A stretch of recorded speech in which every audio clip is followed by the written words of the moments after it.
各位老师、各位同学，大家好，我是彭彦明。接下来我要开始我的硕士学位论文口试。那我的题目是电磁阀控制电路之设计与应用。那重点呢在控制电路，我们将由一系列的设计原则出发，制作我们的控制电路，再搭配我们的电磁阀进行实测与应用。那么在一开始呢，我会和大家来说明一下，什么是控制电路，什么是电磁阀。接着我们来回顾一下目前专利在这个控制电路的方面有哪些已有的技术。那在以这个技术出发，我们来开始我们的电路实作与设计，这样子。接着进行到我们完成设计以后，要进行实作的焊接。焊接完成以后，配合我们电磁阀进行功耗的测试，以及这个流量的测试。那么在一开始呢，我们要先了解什么是电磁阀。电磁阀我们可以看成就是一个电控的水龙头，配合着我们目前太空科技的这个发展啊，液态火箭会需要使用电磁阀来控制燃料的流量。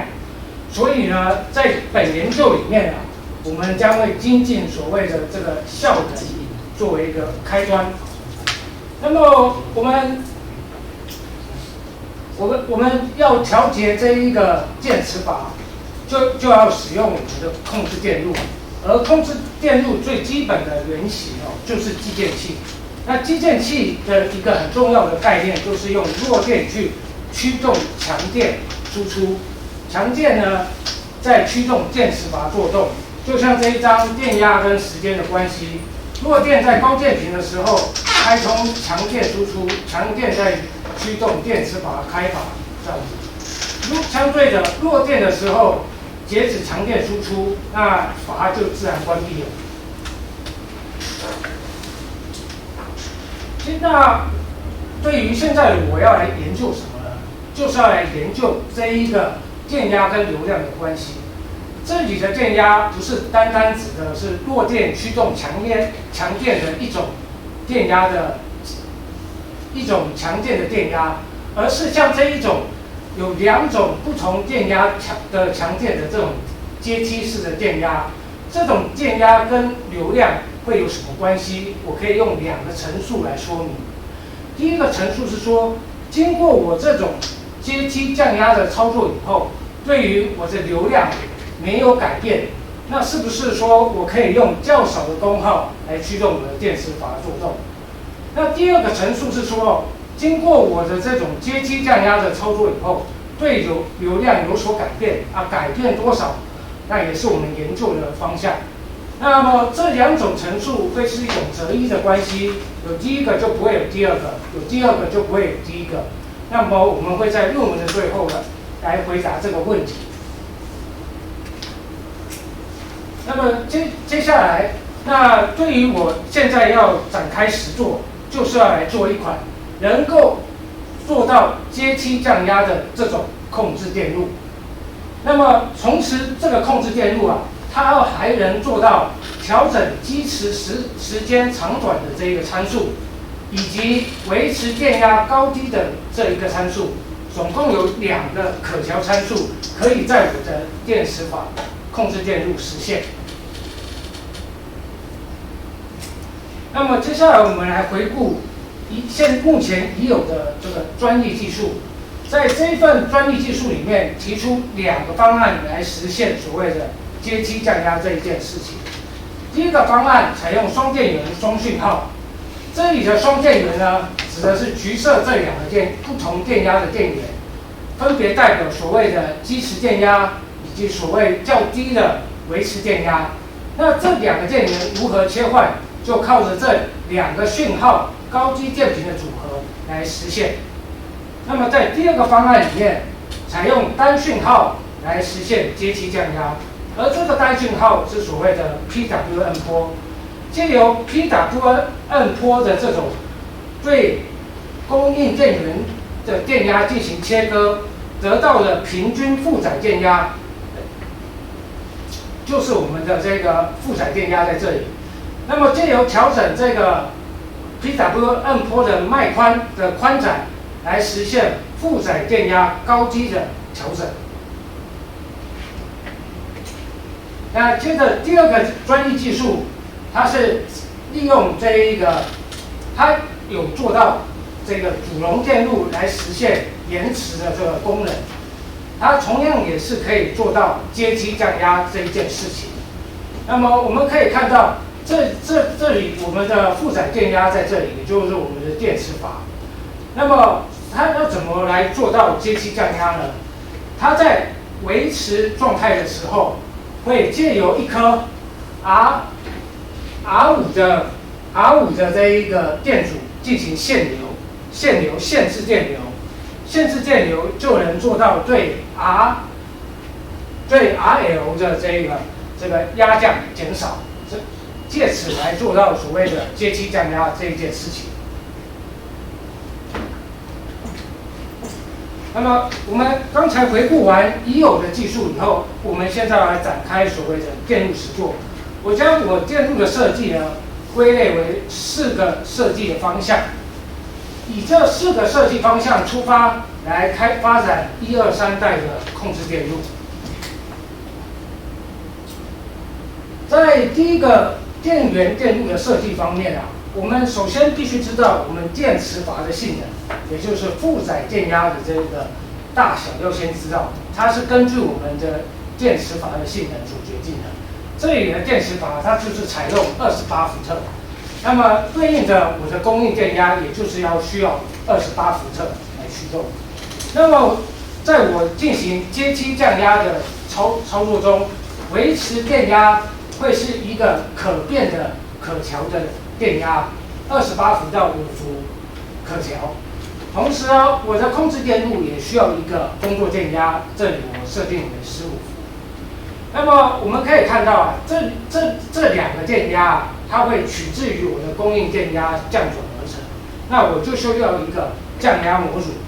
在降压方案上面啊，初期采用所谓的线性尾压系，但是在我们实作过程当中呢，发现它对于我们目前大功率的这一个控制电路啊，并不适合，有严重的发烫以及出现供压不稳的情况。所以之后呢，采用所谓的开关降压模组来实现降压的功能。接着我们进入到隔离电路的设计环节。我们为什么需要做隔离电路？就是因为有一些比较昂贵的电子设备，我们需要做保护，那么所以我们才需要做隔离电路。我们先看到上面这张电路图。今天如果我们不做隔离电路，我的8层要同时对 R1 跟 R2 进行驱动，那么我就直接在 A、B 两点进行跳线连接 ，R1、R2 设备共地操作，就能实现8层对这两个负载的同步作动。但是在这种电路当中，会有个问题，就是说我们的电路会在一个复杂的电路板里面，它可能会发生所谓的未预期高压的产生。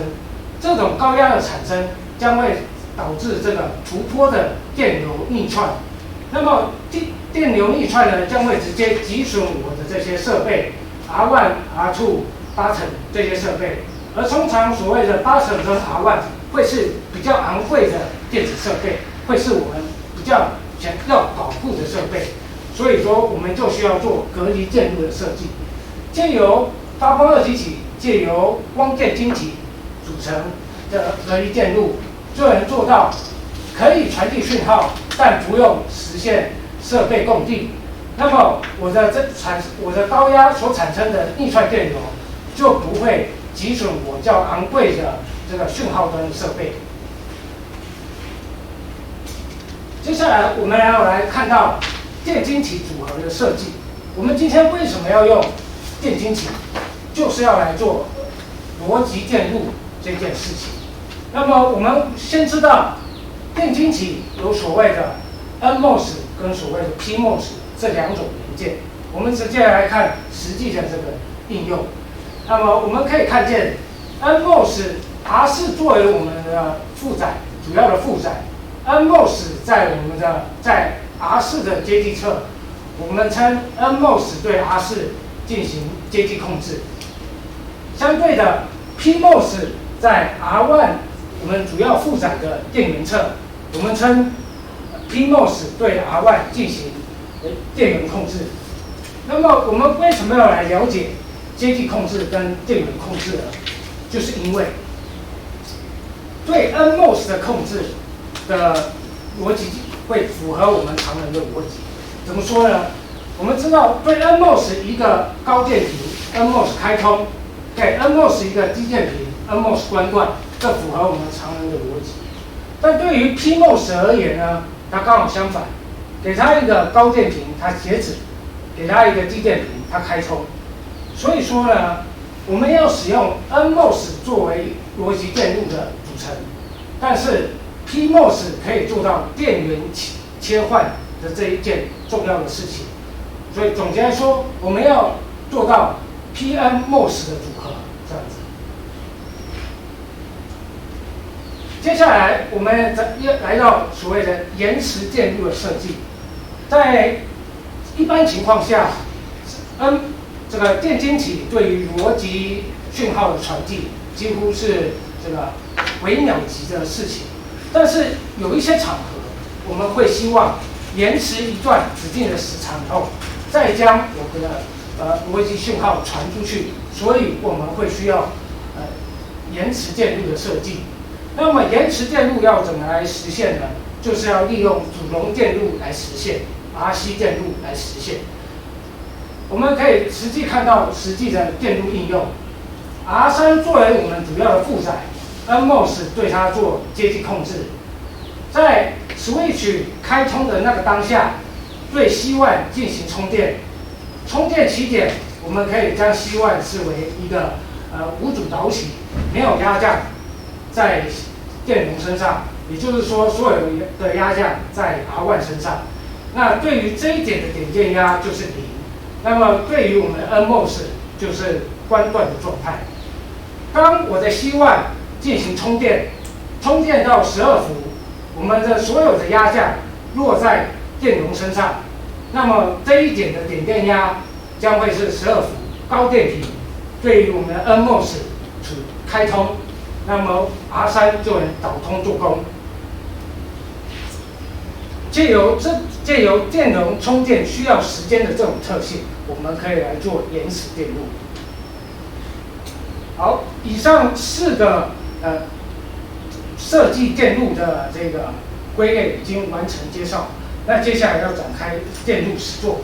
我们可以看到，这个第一代的电路就是继电器的副线，借由方波讯号的这个输入，驱动负载电压在28伏、0伏之间进行切换。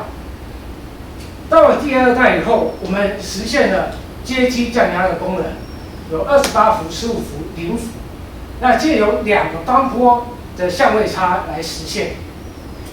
到了第3代是第2代的精进，并结合第1代的要求，使用单一方波，我们实现了28伏、24伏、0伏这个接机降压的操作。那我们来看一下功耗的这个设备功耗测试的这实验布置图。我的控制电路在这个位置，它将驱动我们的电磁阀。那么我的截取器将量取电磁阀的2条引线的电压。在我们从量取到的电压，我们可以看到第1代就很明显就是用弱电的蓝线去驱动强电的黑线。弱电在高电平，就强电就驱动强电输出，强电输出就会驱动电磁阀开通。到了第2代，我们可以看到2个弱电讯号，蓝色、红色有相位差，借由这个方式来驱动，来切换我的强电从较高的基持电压切换较低的维持电压。到了第3代，采用单一的讯号就能实现从较高的基持电压到较低的维持电压的切换。那么我们刚才量完了电流，现在我们来量取。刚才量完了电压，我们来量取电流。那在第一代的电流方面呢，强电输出的当下，我需要用到1.14安培的这个电流。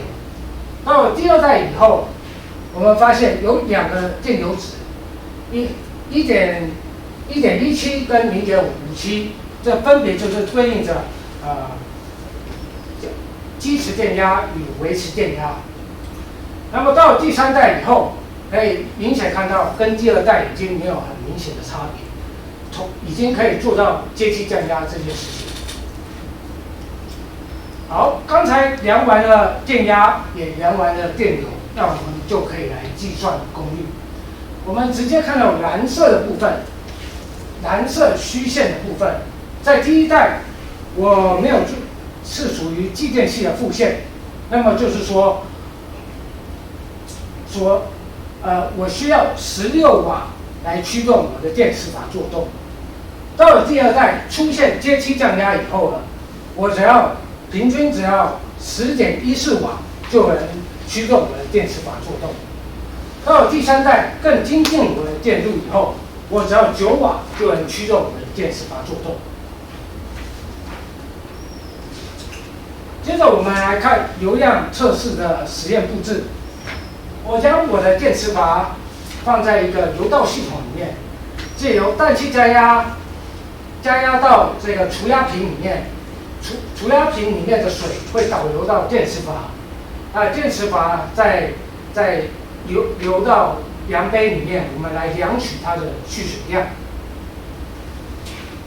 那么同时呢，对于我的控制电路，我们将改变所谓基持时长与维持电压这两个参数，来看看对于我们的流量有没有影响。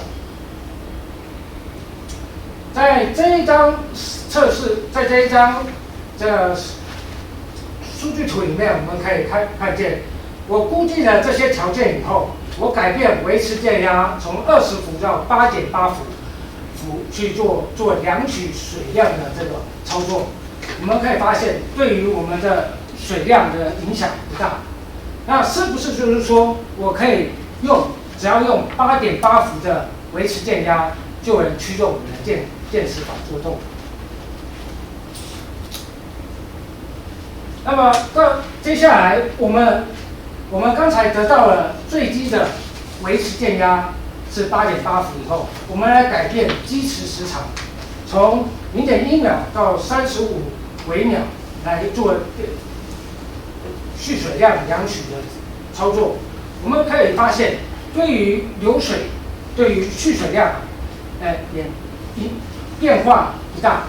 那是不是可以说，我可以用最低的基持时长35微秒、35毫秒来驱动我的电磁阀就可以了？所以说，经过刚才两个流量的测试，我得到了最佳的参数值，35微秒、35毫秒跟8.8伏的维持电压。我们以这两个最佳的参数去做功耗的测试，我们可以发现，我的整体功耗只要3瓦就能驱动我们的电磁阀在这个流道系统里面做动。相对于一开始第一代的控制电路需要16瓦，今天经过流量测试以后，经过我的控制电路以后，我只要3瓦就能驱动我的电磁阀做动。那么接下来我们固定好这些条件以后，我们来改变我们的水压，看看对于流量有没有影响。我们可以清楚的从这一张实验的数据图发现我们的水压跟我们的蓄水的量是呈现正相关的分布，是正常的蓄水量。那么所以说我可以说，我这两个最佳的参数，它可以驱动我的电磁阀在5到45bar的这个水压里面进行正常的操作。好，接着进入到结论的部分，那就是说，这第一点就是要来回应前面的问题。我的控制电路经过执行阶梯降压这个操作，对流量呢不影响，那是不是就是说我可以找到一个最低驱动电磁阀的这个最佳参数？那第二点是说，我们如果没有用这一个控制电路，我们单纯使用继电器，那么本来就需要16瓦的这个功耗。今天用了这一个控制电路以后，我只要3.3瓦就能做到同样的事情。到了第三点是针对我这一个控制电路，它可以调整的这一个2个参数的范围。同时，这2个参数是可以用可电电阻做到无段式微调的，代表说我的这个控制电路对于往后的这一个不同性能的电磁阀、不同的条件的流道系统，我都能够做到独配性的设置这一件事情。那么第4点是将我的控制电路和现有的专利进行比较，它的优势在哪里？做到单一电源输入、单一方波输入，对于我们的微控制器有利于驱动电磁阀作动，这是第4点。第5点也是和现有专利进行比较，我们借由电源控制的电晶体进行电压切换，这一件事情就能够免除在这份专利提到的分压电阻的功耗这件事情，也就是能够节省功耗。好，以上是我的论文报告。